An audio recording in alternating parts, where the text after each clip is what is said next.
I think being English has enabled me to have maybe some more conversations than other people maybe would have because I have an accent. Right. And so I've had to leverage that to a certain extent in my favor because people want to hear the accent. So they're happy to have the coffee, to have a conversation because they want to hear the accent. But at the same time, they're interested in, well, what has this guy done? Where has he worked? And just having the dialogue and opening up about the possibilities of working together.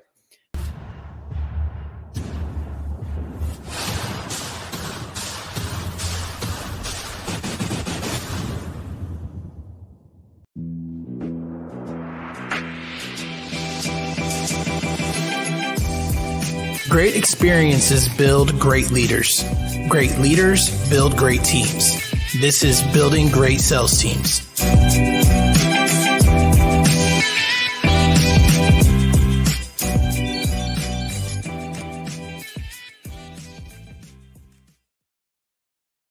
All right, guys, welcome back to Building Great Sales Teams. I've got a very special guest for y'all today. I've got Kyan Frith.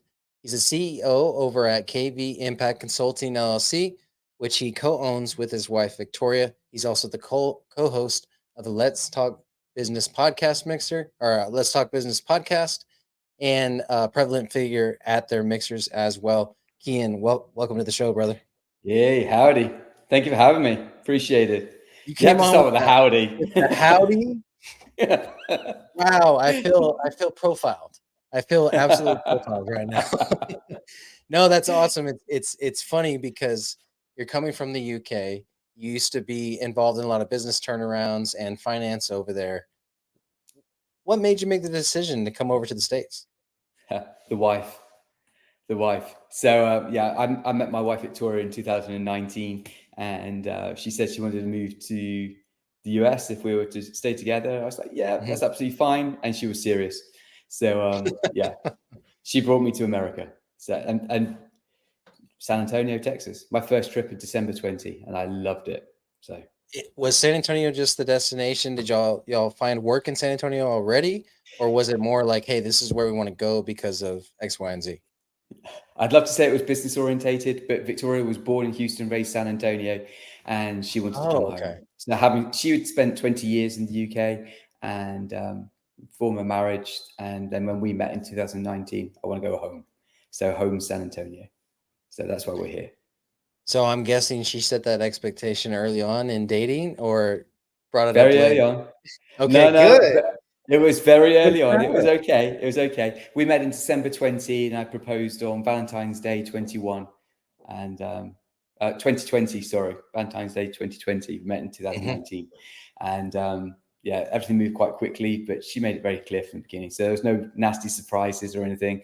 And when we came on my first trip to America in December 20, having just got married amidst COVID, where our marriage was cancelled 3 times, and it was being cut close to the wire. Otherwise, I couldn't travel if I was just a British national.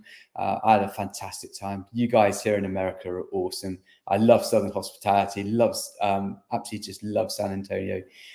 And the food is pretty darn good as well. So I was gonna say, how much weight have you gained since you came over? Hey, thank you very much. Are you seeing the change just in a few weeks since you're on the LTB podcast? Thanks. No, I'm just assuming as much. Great. I'm just assuming as much. I have put some on. Yeah. Oh gosh. So you have a river day for Memorial Day, and it would be fine if you'd just been relaxing, but you have to throw in the barbecue, and then there's just too much. And you need a day to recover from the day off. Would be good, wouldn't it? No? Exactly. All right. So how did you get involved with, obviously you're doing consulting. What is your client acquisition strategy right now, aside from getting involved with the Let's Talk Business podcast? Well, let's just go with just English charm, Doug. I mean, that's obviously already smarter than everybody else. No. So look, there's 2 parts to this. One, how did I get into consulting? So I'm a UK qualified accountant, have been for over 20 years, been in business for 25 years, worked in so many different business sectors, it's unreal. But in 2019, I was involved with a big business turnaround. I didn't envisage it being a business turnaround. It ended up as being one, and I absolutely loved it. came out of that contract and ended up in some IT governance work back out in the Channel Islands, but it was just love being a consultant, love being an entrepreneur, and suddenly kind of found my kind of my niche in life of just helping other people and helping their businesses to grow, to flourish, to thrive. And so it kind of was just building some momentum in the UK. Then I met Victoria. So I was scaling back on the UK, preparing for the US. But that process, I'd love to say, was just seamless and just flawless and just went exactly to plan. But your green card process was nearly 2 years and very difficult to plan amidst that. So I could really only hit the ground running in July last year when I finally moved over here. Before then was just some straightforward networking, coming into a state, coming into a country where I didn't know anybody, and actually having to do the whole walk across the room, go and introduce yourself and just see what doors opened. So I was doing that. In July, I came over, I knew some people. I'd won some contracts with some friends over in Houston and San Antonio, picked up some work in Austin. And then one of the key things for me was actually the Let's Talk Business podcast, not because it actually generated up work, but people were like, when they bumped into it, I've seen you, you're on the podcast. And so it just changed my profile. People just got used to this fairly loud extrovert English guy coming into their city, and so real help. A lot of my client acquisition now is purely down to referrals, Doug. I'm very fortunate, referral basis, and just networking. I've done it all. It's a different animal. We're in a similar space. Obviously, similar experiences and everything. Where our best clients are going to come from our existing clients. And getting those existing clients is the toughest part, because you got to have a few examples of success stories, and we can lean on our experience 100%. So I was building sales teams for 13 years. You were in finance and business turnarounds for 2 decades. You know what I'm saying? And so obviously that comes with its own credibility, but they still want to see, okay, what businesses have you worked with? Well, you would be the first one. All right. Well, that's kind of tough, So what was that first one like? And then what were the differences between a UK based business and a Texas based business? No, this is interesting because, it's very, very interesting. We've had some exchanges recently on social media about, old school versus the way that maybe things need to be, difference between San Antonio and Houston, San Antonio and Austin. Then I do the difference between the US and the UK. And it's very, very noticeable. But at the same time, relationships are still at the core of everything we do in business. And for me, I think being English has enabled me to have maybe some more conversations than other people maybe would have, because I have an accent. And so I've had to leverage that to a certain extent in my favor, because people want to hear the accent. So they're happy to have the coffee, to have the conversation, because they want to hear the accent. But at the same time, they're interested in, well, what has this guy done? Where has he worked? And just having the dialogue and opening up about the possibilities of working together.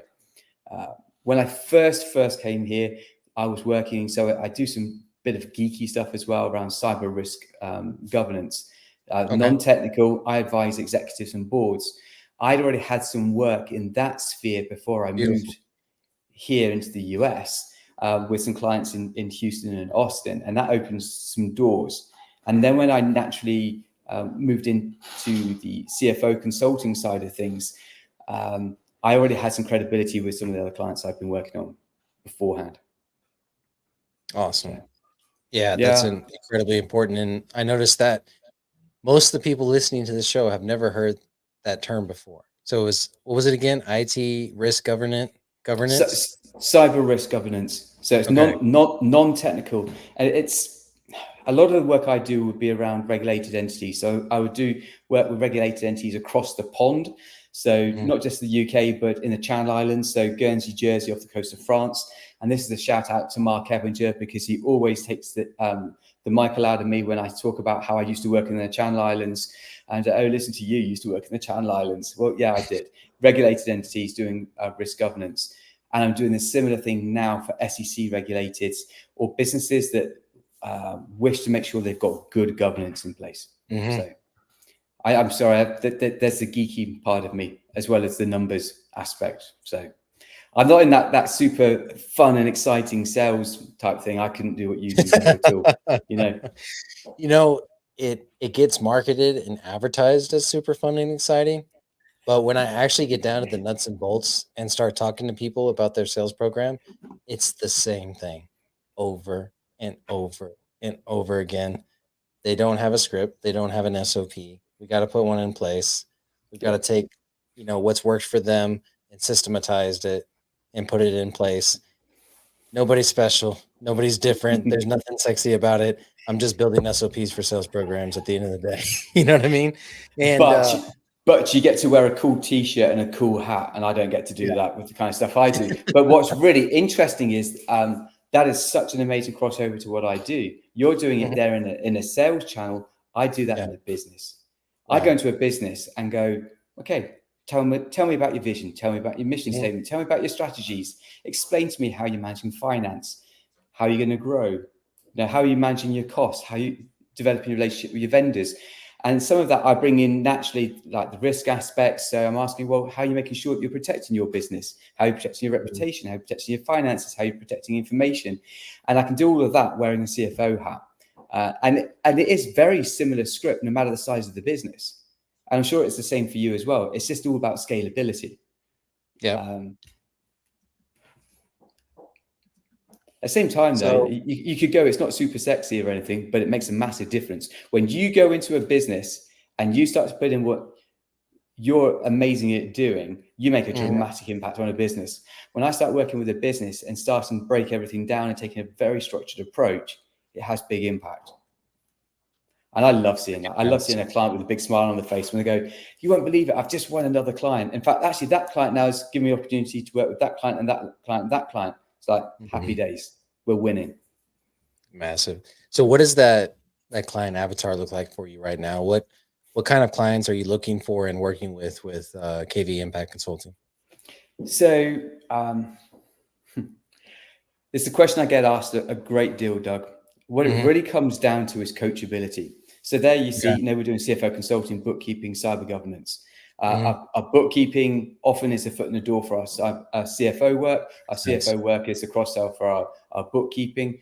And the ideal client has to be coachable and willing to grow and adapt. Now, is that a small business? Yeah, it could be. It could be a startup. And we've got some startups. And it goes right way through to medium-sized. And I don't try to get too nichey, because actually it comes down to fit. Are we the right business for you, client? Would you like to work with us? Are you willing to put the effort in and take the radical action that I'm going to probably be asking of you? And if you are, and you're happy also to invest into that, then we've got a winning formula. So typically there's some businesses that they may disqualify themselves. They go, do you know what? I just can't afford the investment at the moment. Now that's fine. If they look at it purely on a monetary aspect, but if they really think about it and go, actually, wait a minute, if I disqualify this on the monetary, I'm losing out on the value and the benefit because there's considerable. And in fact, I'm generally so confident what we do as the in our CFO work is that we can offer it risk-free. But I think some people still go, well, really? Serious? It's like, yeah, because we know what we do. So one of the things that you offer is a 45-minute call where you can find 100K in any business. What is that even? Well, maybe you can give some examples of when you've done that. I would imagine that a lot of people can relate to that. I would have thought so. And I've had some people who have gone, I'm going to call you out on it. Can we have a meeting this week? And I remember having one on a Friday afternoon once with a gentleman in the roofing business, because he was like, I want to prove that you can't do this. And I'm sitting there going, okay. Oh, it's easy doing roofing. Roofing's like, come on, that's the easiest one. well, the interesting one with his, it wasn't a roofing business. It was a sign business. My apologies. Sign business. And he goes, I don't believe you can do this, Kyan. I was like, okay. And I'm thinking in my head, he really is out for this to try and prove me wrong. So we go into the meeting, we start doing the discussion, and I start going through some of the strategies. And then he goes, after 3 or 4, I turn the computer around, and I'm pleased with myself. Look, I found an additional 100,000. At Nice. which point he goes, yeah, but I was already thinking about doing those things next year. I was like, okay, I'm not entirely sure about that. Okay, but we'll go with it. You know, you're calling me out. So, okay, let's go through a couple more. So we went through a couple more, at which point he was just really relaxed into the conversation.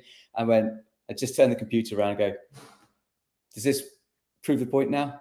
He goes, dang it, you've got me. Just put his hand out, just shook my hands like, yeah, you won. So typically in a 45-minute 100K challenge, 12 strategies I'm invariably looking at. And they can range from sales to cutting costs to structure, trust, strategies, expertise, so forth. And as I work through some questions, they have a financial impact. So if you do this, or you're not doing this at the moment, but if you do this, what impact will it have on your sales? What impact will it have on reducing your costs, etc.? And as they answer the questions, and I'm normally very, very conservative in the answers, because invariably the actual is going to be much, much, much greater, much higher. Right. And so they'll actually achieve far greater. But if we're uber conservative, generally out of the initial kind of 12 strategies I would potentially cover in that 45-minute, we'll cover 3 or 4, and that's all. And in 3 or 4, they realize that actually they've got untapped revenue, or they've got opportunity to save some costs.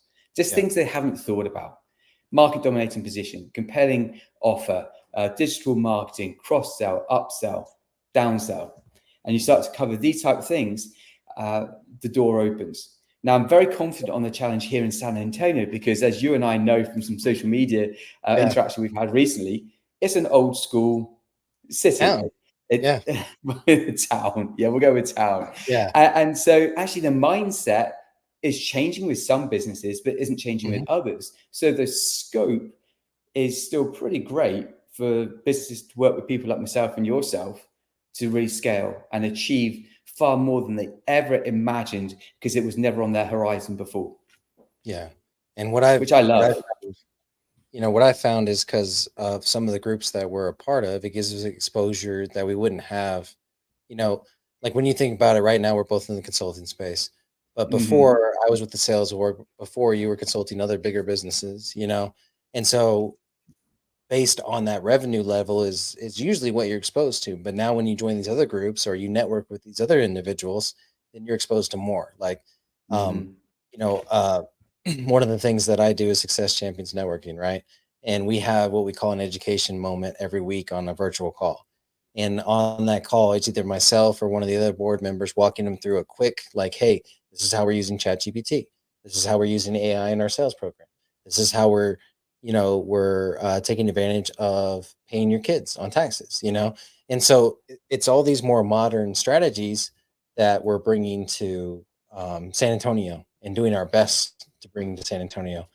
And what I'm finding is the businesses that are smaller, maybe solopreneurs, are able to pivot quickly, but these bigger businesses with owners that have been in the business for 10, 15, 20 years, they don't want to pivot. They want it. No. They want to ride it off into the sunset. You know what I'm saying? But a lot of times they handicap themselves on their way out, and they don't have the retirement that they want to have because they're not willing to change. Which is the biggest thing. Which is what I found with the bigger businesses. Are you experiencing the same thing? And I've seen that with a number of businesses. They're going, well, this is where we've always done it. I don't need to change. And that actually, you have dreams in your heart and your head. You have dreams for the future, but you've never actually put that into formal strategy for your business. You've not actually put that into plans for you as a person, as a married couple, as a family, of how you're going to realize those dreams, which is why one of the things that we do at KV Impact is help business owners realize their dreams. Because it could be that actually they want to be able to take a year off to travel around the world, or they aspire to doing something else which actually is outside the business, but to achieve that, they're going to need some dollars. And the dollars aren't there at the moment until they get the business functioning and running properly. Yeah. So we help them trying to do that, But it's interesting. You touched on something a moment ago there, and people who've been in business 10, 20, 30 years, and they don't have the retirement fund. Now, one of the things I got myself involved with is with 2 fellow partners now is essentially a baby boomer business. acquisition to help some of these people realize some capital in their business that they never realized was there. And so you send myself and a couple of others in as experts, and we'll go change things up. So enable them to then have their retirement fund and then leave us to run the business. Yeah, I think we're trying to help people here in San Antonio. It's going to be fun. Yeah, I think we're finding, you and I are going to find a lot of opportunity in acquisitions. And like one of the clients I'm working with right now, they build semi-custom software. So they built, it's CRM, it's job costing, it's project management. And what they've done is basically they have what's worked for all their other clients that they built custom, and they've duplicated it and created like a semi-custom software build, right? And so it's about 1/8 of the cost to build it out custom yourself, but you still get to brand it. It's your software.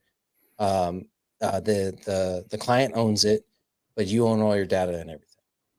And I love it because it's probably for that business that's around 10 million and wants to be acquired. And so they're setting themselves up to be acquired. And when you have a custom software in your business that is one login and does all the things because you invested over time, over a year, maybe 50, 60,000 into it, then that is a lot more attractive to an investor, right? Because I'm not going to have to manage all these Jimmy rigged softwares that you've pieced together. You know what I'm saying? I got one login. I've got a tech person that can handle that software, that knows how to work within it. And I can scale now because I've got the semi-custom software. And so some of the other things we're talking about is, even my client, if they have clients that need help with their sales program, because now, going from 10 to 20 million usually means 5 to 10 salespeople, going from 3 salespeople to 10, right? Or something like that. And so they need sales program builds. They maybe need to cut expenses and cut costs and use your services to do that, or realize opportunities that they weren't looking at before. You know what I'm saying? Indeed. Yeah. So I see you, myself, Mark is another great example, and some of the other people on as co-hosts on the podcast, Bree Logue and Samantha, us creating this like turnaround team almost that takes a business from, all right, I have the revenue, I've proven the model, I have the infrastructure. Now I need to get ready for PE, or now I need to get ready to flip my business, or whatever the case is. And so it's such a cool opportunity because you're right. There is a lot of baby boomers out there that are ready to retire. They want one lump sum and they want to live off the interest. You know what I'm saying? And if investors can see, well, if I acquire roofing companies and I install my semi-custom software, and I install Kyan and Doug to tighten the ship, you know what I'm saying? Then I can turn around and sell that $1 million acquisition for $2 million inside of 6 months. You know what I'm saying? Or $2 million inside of a year. Definitely. You're totally speaking my language. One of the pieces of work that I used to do in the UK, and I've still been doing a little bit here, is some work with an ERP solution called Odoo. And what you're describing there a moment ago was basically, by the sound of it, a mini ERP solution. I love those. As a CFO, I love ERP because it cuts so much cost, duplication of effort, and gives you one source of truth. That is awesome for a business. And you can start to make such enormous efficiency gains from that kind of solution.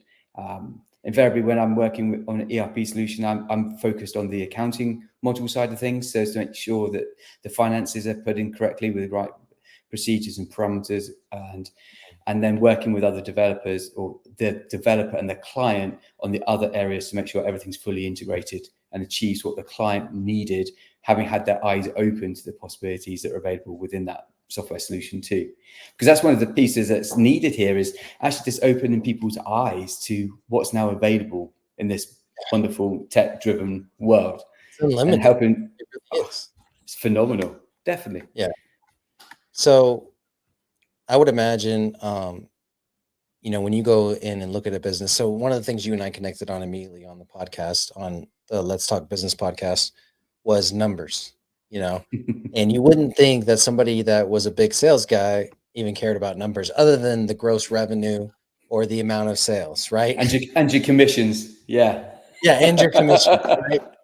But Yeah, 100%, I know great sales programs are built on data, scorecards are built on accountability, right? indeed. Yeah. And so when you go into the business, what are those? And this is for someone that's listening that maybe just hit their first 100,000. What numbers should they be focusing on that you can go in and tweak or start tracking? Maybe they need to start tracking them in the first place. Well, do you know that there's three sets of numbers I like to look at in a business? Okay, dollars, absolutes, and dates. And the reason being there is that actually by looking at three sets of different numbers, we bring in accountability into the organization. So we're not just being totally dollar and finance driven, but actually to achieve the dollars, sometimes you need to make sure that some of the other numbers are in place as well, that they're actually delivering on things. We've got a project set up. It needs to be implemented by 31st of August. The milestones are, the dates for things are this. Is that being achieved? Are we on schedule? The absolute dates, so that's things like conversion rates. You will not believe, well, you will, Doug, from your experience. Yeah. But the number of businesses that aren't tracking conversion rates of their sales funnel, they have no idea if their effort is actually paying off. And I was on a call with a client on Friday, and one of the things I brought in early this year was helping them to track the numbers, just very simplistically for them, nothing too sophisticated, but just going, okay, of all your different sales channels, let's have a look at your inquiries, and then let's look at how it converts now to actual clients. And it transpired an awful lot of efforts going in, and it hasn't delivered in clients. But so then it goes, well, okay, if this is what the numbers are saying, what is the action we need to take? And this is one of the lovely things from my perspective, because actually numbers drive decision making.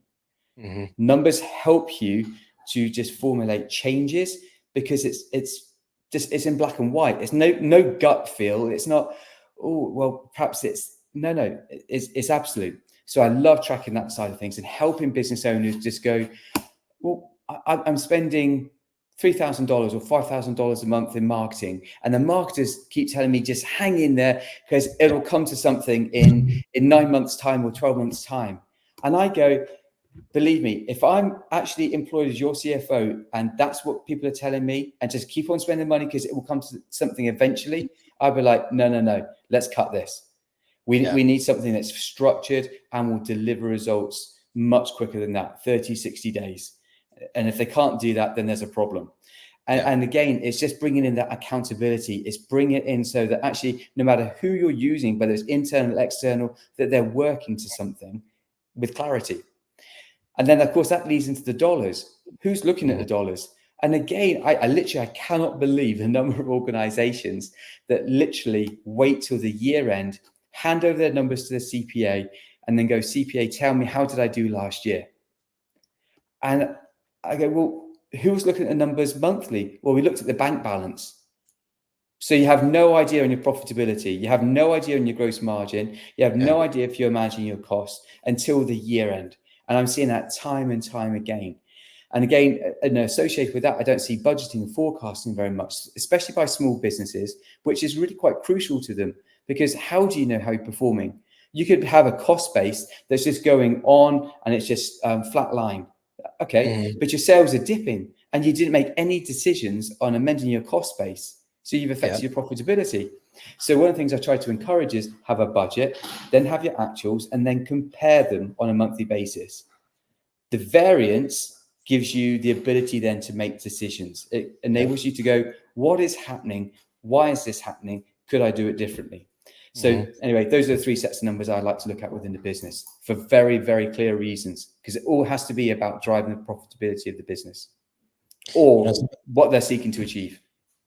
Some of the words you use were enabling them, giving them the data in order to make a decision. But I think it's even more powerful than that. It's empowering them. It's empowering them to make a decision. Like, for instance, when they're talking to you about bringing you on as a consultant, the whole reason that they can't make a decision is the reason they need to hire you in the first place, because they don't know their numbers. You know what I'm saying? And so they can't make a decision because they're not confident. And they're like, can I spend an extra $2,500 this month? I don't know, And as the quintessential business owner for 13 years that did not look at their numbers. I hired out for that. You know what I'm saying? I had somebody in the company. I had a finance, I called him my finance manager. And he basically told me when I was going to run out of money, whether or not I could purchase things, you know what I'm saying? And of course we'd go back and forth. And I'm like, I promise if we buy this, then by this time I'll make up for not having that revenue. You know what I'm saying? Like I would negotiate with him like he was a partner, you know? And you need that. You need that check and balance in your business sometimes. And sometimes it's not in your business. Sometimes you have to hire out and honestly, you know, we're all human, right? If I've created the business and I've hired all these people, typically what happens is your first set of hires in terms of staff and admin aren't going to tell you what to do. They're not going to give you counsel because who are they to give you counsel, right? And then as your business grows, you start realizing, well, I need to hire people smarter than me. I need to hire people that have confidence in their division or their key player role in the company, you know, and then they can start educating us, you know. And by the time that you hit, you know, for me, by the time that I hit 5 million, it was like, all right, when it comes to any one given thing, I'm not the best person to do it. But when it comes to coordinating the overall team and the vision of the company, that's my job. You know what I'm saying? But everything else I'm unqualified for. You know what I'm saying? but you know what? That's really nice to hear that you recognize that and we're prepared to do something about it. There are still too many businesses out there, and it's not just San Antonio, US, UK, wherever, where they're just not willing to adapt. They're not willing to see that actually they need to bring some other people around them. For my part, I want KV Impact to grow exponentially over the next few years. We're 10 months in. It was 10 months yesterday of me actually being here. And I want it to be a big business, but I want to have people way better than me in the business. I want to have a team that are just exceptional, that when people hear the name KV Impact, they know that it's synonymous with just excellent service here in the US, full stop. And that no matter what the services are, whether it's on the risk governance, whether it's on the CFO, whether it's on the bookkeeping. And again, you say you would go to your the numbers person back when you first started out, and I'm really pleased that you did. But there's people here that they're trying to go to their numbers person, but they're doing the bookkeeping. Maybe it's in-house or external. And I tell you, the quality of the bookkeeping that I've seen here in San Antonio is quite frightening. And my wife and I were working on a case at the moment where we have some real concerns, and the bills that are being charged for the bookkeeping is astronomical compared to the quality of the service and the quality of the books, whereby at the moment a business owner cannot rely on those books and records in any way, shape or form. And I find that just quite staggering. It's tough because what's happened in the finance space, the bookkeeping space, especially in like tax strategy space, is they've become very good marketers and salespeople. And when you spend so much time, energy, and development on marketing and sales and not the actual product you're delivering, then that product's going to suffer. Definitely. And so what's happening is they're growing so rapidly, these groups, they're growing so fast, and they're not slowing themselves down so they can reinvest in their product, their customer experience, or their communication tools. And it happens I see it all the time, especially in these mastermind groups that you're paying 50, 60 grand a year to be a part of. And then somebody comes in that's paying that amount too. And is like, hey, I'm the tax strategy guy. All right, well, I need tax strategy. And then you start paying them to do it. And you realize, oh, they've just got, overseas bookkeepers. They've got overworked CPAs. You know what I'm saying? And yes, they are very knowledgeable, but they're not the one working on your stuff or auditing it or doing quality control. So all of a sudden there's this gap, and that happens all the time when people realize, oh, if I just increase sales and I increase marketing and I increase the leads, my business grows. But your product fulfillment has to grow too. Without a doubt. I mean, we were very fortunate. We took on an associate consultant. He's a CPA.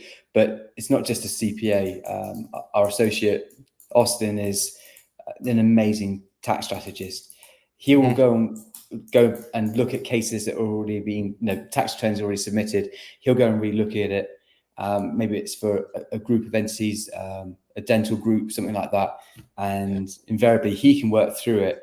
And he's on several occasions now saved several $100,000 worth of tax on an annual basis for clients.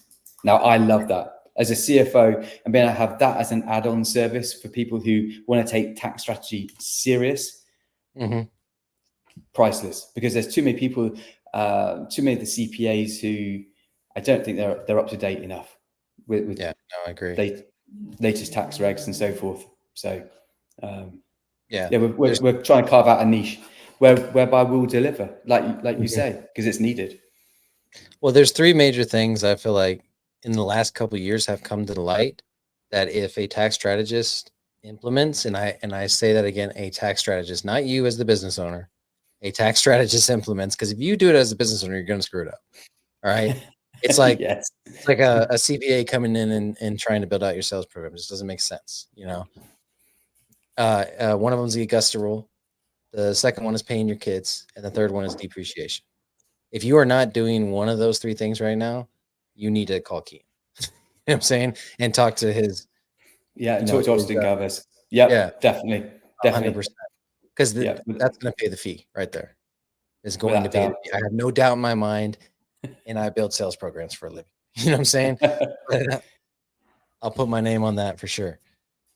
All right. So you talked a little bit about kind of where your company's going.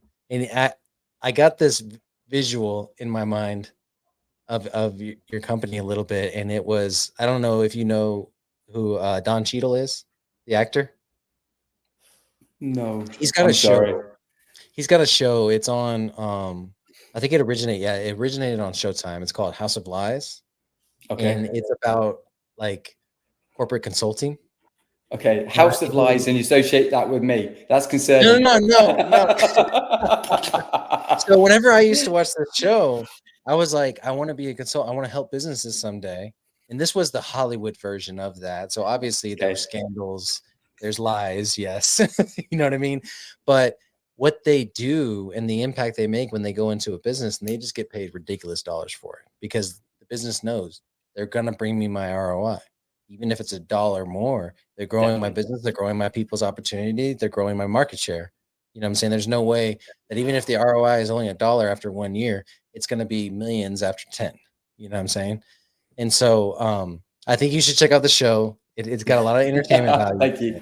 You know what I'm saying? I will. When you think about like, okay, this is my team. You know, right now, one of them is Austin. You know, maybe you've got your wife in there too, and some other people as well. That's the show. Like when you see the team walking down the hallway about to just, excuse my French, fuck some shit up. You know what I mean? That's what I get excited about. For sure. But check it out.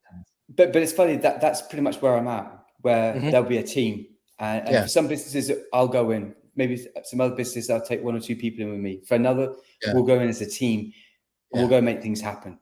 And that's what I love. When you're talking about empowerment earlier, but you also use the word enablement. I love to enable and I love to facilitate. Why? Because I want to see the clients just grow. And you've mentioned here a couple of times about ROI. Return on investment is so important to me. And that's one of the reasons why I say with people's investment in me, it starts at 2,500. But that investment I match with a risk-free guarantee. If I don't bring in 2 or 3x, and we can agree it, that investment each month in either increased sales or reduced costs for your business, I'll refund you at the end of the month. It's major. It's major because most people want to lock you into a contract, and it's a time contract so that when you exit the contract, you owe the rest of it.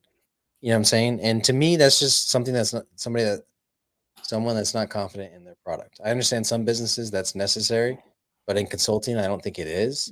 And I think that I'm the same way. At the bottom of my proposals, it's basically I need a 30-day notice. If you're not feeling like you're getting your value, not only will we stop the contract right then and there, but then I'll refund you the prorated period. You know what I'm saying? And so, you know, for my bigger stuff, it is a 30-day notice because I've got to replace this big client, you know. But for mostly everything else, it's like we can stop right in the middle of a build if you don't feel like you're getting your value. I haven't had it happen yet. I've had over 20 clients work with me in the past year and a half. And that's typically what happens when you have a policy like that. You never have to follow through with it because you're confident in what you're doing. And you don't take on clients that you don't think you can help. Indeed. You know, that's a big part of it too. You got to qualify your client. It's like if a client has a solid sales program and I feel like, well, you just need to tweak a few things here and there. Well, let's hop on one call. We'll tweak a few things and then let me know how it's going in 30 days. If you still feel like you need me after that, well, then you really do need me because you're the one coming and saying you do.